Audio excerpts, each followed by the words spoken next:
And who is the political heirs in modern Israel to Jabotinsky's people? Literally, Binyamin, that's the Hebrew for Benjamin, Bibi Netanyahu. His father, Netanyahu's father, was Vladimir Jabotinsky's secretary. Okay, so in other words, this ain't no secret.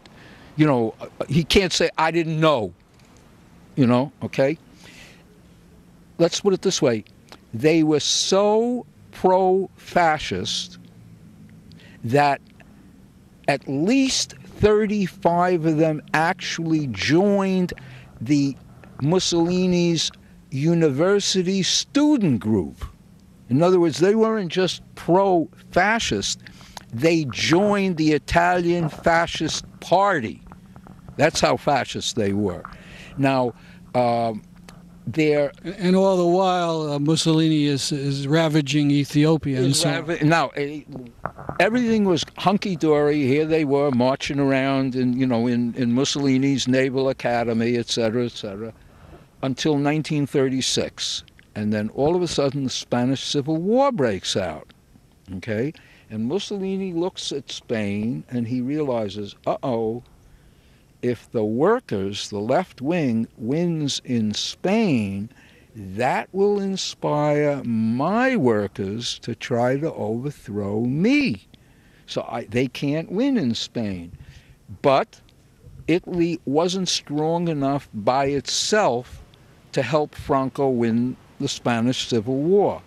So he had to ally himself with Hitler. Okay? Now, up until that time, Mussolini said, look, I don't want to hear about this guy Hitler. You know, I hear all these guys, they're wannabe fascists. No. Fascism is Italian. Okay? But now he realized he had to ally himself to Hitler. And he realized if you ally yourself to Hitler, you can't have Jews at your Naval Academy. You can't have Jews in the fascist party. So he kicked all the Jews who were in the fascist party out of the party. He kicked the Zionist revisionists out of Civitavecchia, and he put in discriminatory racial laws in Italy.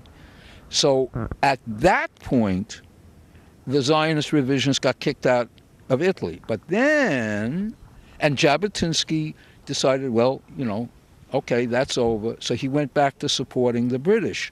But the problem was, or not the problem, but what happened was, so many of his guys had become, of his followers had become ideological fascists that they couldn't accept the fact that Mussolini had broken with them.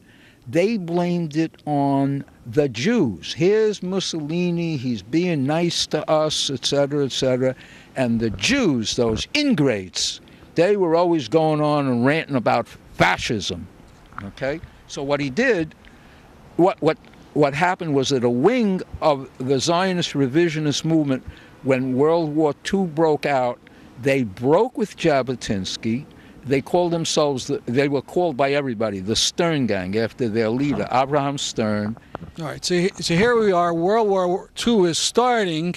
Doesn't sound like these guys have learned their lesson. So where do some of them go even further with this fascism? What happened was that this guy, Abraham Stern, set up his own organization, a split, that's common in all political groups, and they sent a message, a document by messenger to a Nazi diplomat in Beirut, which you have to understand, your viewers have to understand.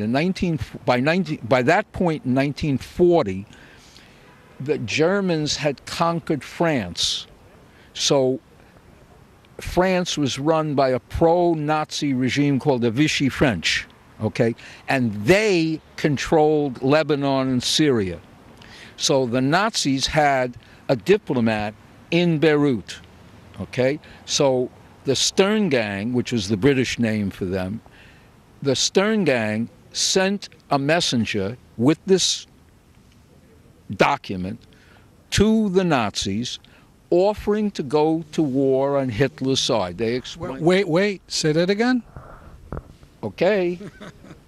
The Stern gang sent a message to, a document, hand-delivered the document to a German diplomat in Beirut, offering to go to war on Adolf Hitler's side. In other words, what year is it? Well, the first time they did it was in they wrote it in 1940. It was actually delivered in, let's say, January 1941. Okay, then when they didn't get a response from the Nazis, they said thank you very much, but they put it in their pocket, so to speak. They sent another messenger at the end of 1941. So it was delivered twice. Okay.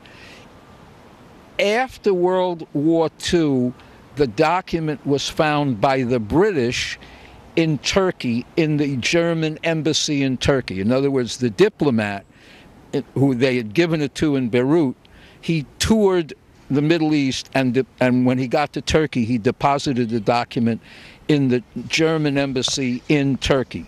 So let me emphasize this. We're in World War II, in the middle of the actual Holocaust, and this group of Zionists is proposing to fight on the side of Adolf Hitler. Absolutely.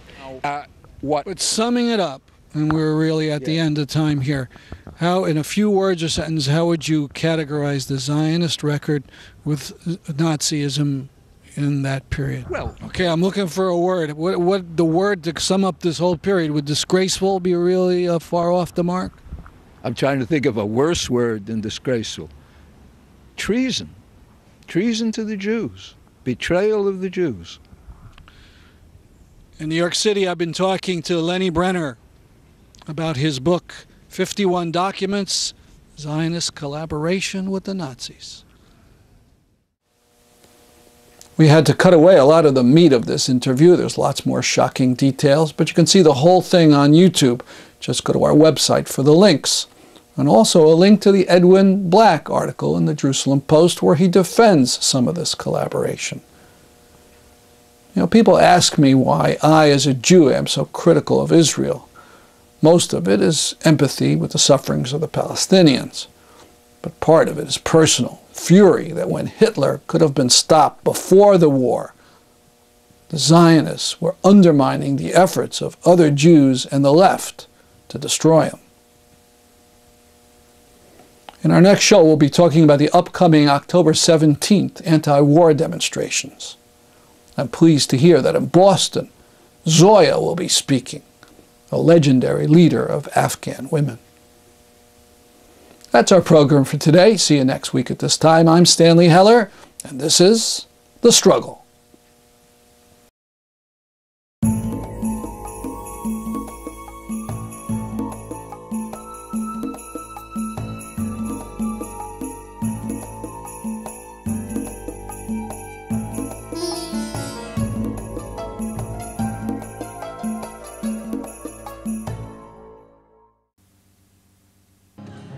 We've got a situation and it calls for a solution that upholds our domination of the planet. We're gonna make our case and we're gonna make it well. And if you don't like our logic, you can it. We'll use impeccable intelligence from any country in the